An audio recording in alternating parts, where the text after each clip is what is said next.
back to what's going to be one of the last lounge talks that we do here, with where you get to meet one of the companies that's sponsoring this, what has turned into, I would call it a movement at this point, if I could. But I'm excited to have ADRM with me here today. I've got Dan and Ryan, who just through the brief conversation we've had, I think is going to do a really good job of showcasing the difference, and why I'm frankly was extremely excited when Dan and I had an opportunity to talk, and he was interested in sponsoring and participating and engaging with what we had going on here. At first, I wasn't too sure why, frankly, but then after getting to know Dan and the team, it became very clear. So Dan, Ryan, thank you very much for not only sponsoring, but seeing the vision of what we're trying to do, and then also for being here. So thank you. And it's very nice to meet you both.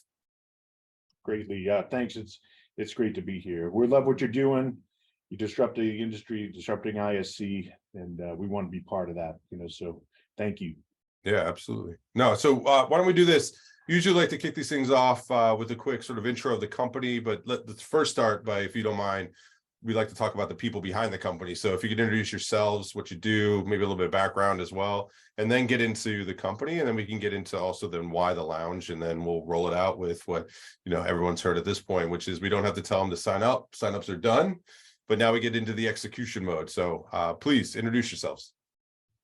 Well, thanks. I'm Dan ONeill, the president and CEO of ADRM. Been in the security industry about 25 years. Before that, I was in the Army. Went to airborne school, Ranger School. I was an honor graduate of Ranger School. I went to Harvard Business School, got an MBA from Harvard, and then I got into the security industry. And I remember one of my first few months in the industry, I went to a talk, big talk, about 400 people there. Big executive from HID was there. Never heard of HID. And I found out making the access cards, and the VP, of strategic development was saying, in 5 years, we won't have cards. There won't be any cards in the industry anymore. It's all going to be facial recognition and biometrics. And I was really excited to be part of such a fast moving, fast paced industry. And here we are 25 years later, still using cards. So excited that you want to disrupt the industry. We want to do it too. And excited to be partnering with you at the lounge. Yeah, and I'm Ryan Brothers. I'm the Chief Operating Officer at ADRM. So my background, I have a bachelor's degree in emergency management and a master's in critical infrastructure protection. I really came into the industry on the emergency management side, working at Logan Airport. And eventually, after a couple of years there, I jumped over with Dan and started doing consulting.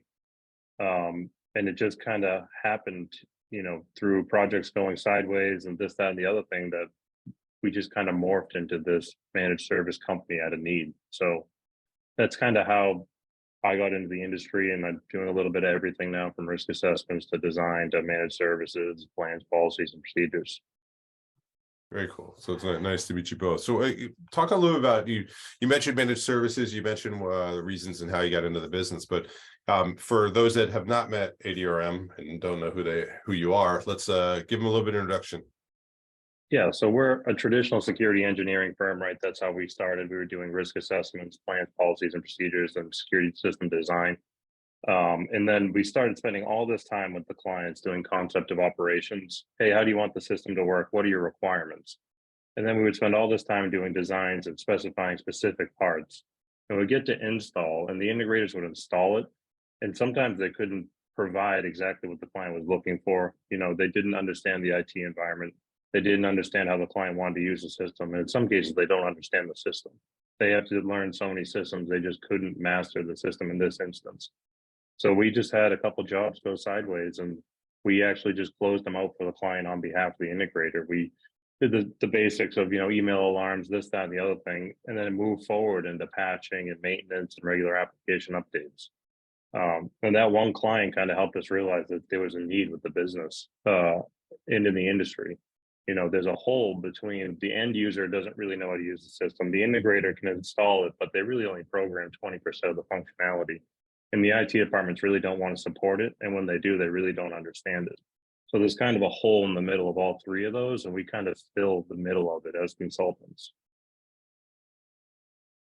I love that's kind of the why. I get you. So no, I appreciate that. So when you talk about the disruption side, though, talk to me a little bit about where you see that disruption, because on the surface, people may say, yeah, that's been there, right? But I know just from my conversations with you briefly on this, there's almost an attitude difference too that comes with it. So talk a little bit about how you see that what you do turn into the disruption. Failure is not an option. You know, when we used to start every weekly call with like, hey, we know that this is an impossible task, but failure is not an option. So that's honestly how we've always approached things. And it's we're not going to let this go sideways. So it's whatever it takes to make sure it goes right. And that's not always the attitude you get from the integrator, the end user, or the manufacturer. Sometimes it's, you know, they want to get the install done and move on to the next one, or they want to push it to service and support, and we still haven't passed a commissioning test and there's still open items. So it's always making sure that we're really bringing it back to like, we want to do the best thing possible. And that's kind of how we've done everything to date. Yeah, and I think also by filling that gap, like we were talking about, obviously that gap is there. The integrators are a little bit threatened that the consultant is going to come in and be touching the system and doing programming and monitoring the systems, keeping it alive and active. But somebody has to be doing that. And we're going to do a little talk at 2:00 on Wednesday about managed services. It'd be great for folks to come to that.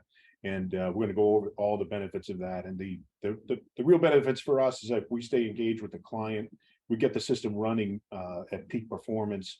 We keep it there. For the integrators, if something goes wrong, you know, we call them, open a service ticket. We manage that from start to finish. So when they show up, they know exactly what the issue is, where to go.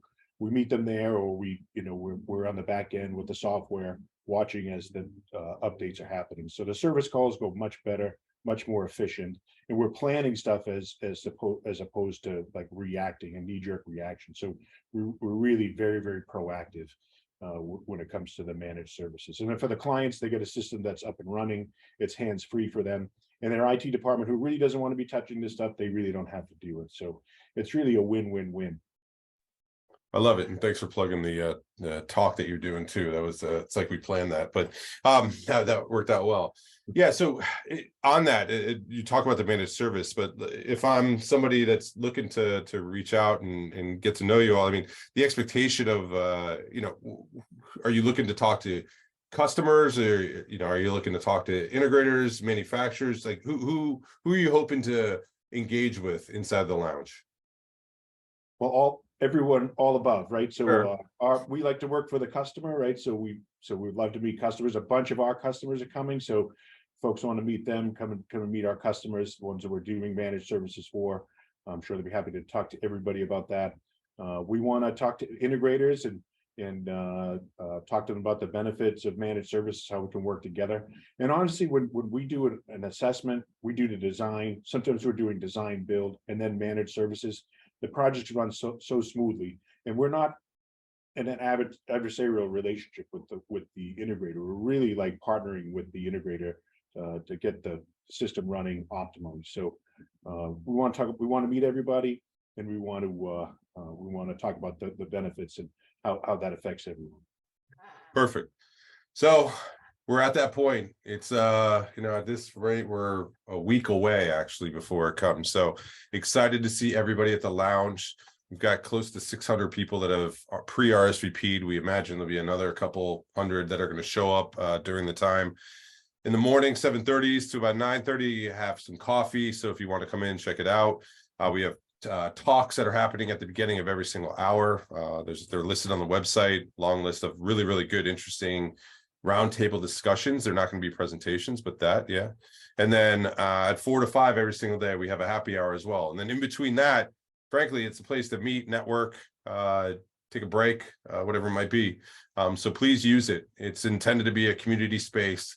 Companies like here have given us the opportunity to do this, so we're very much appreciative of doing that.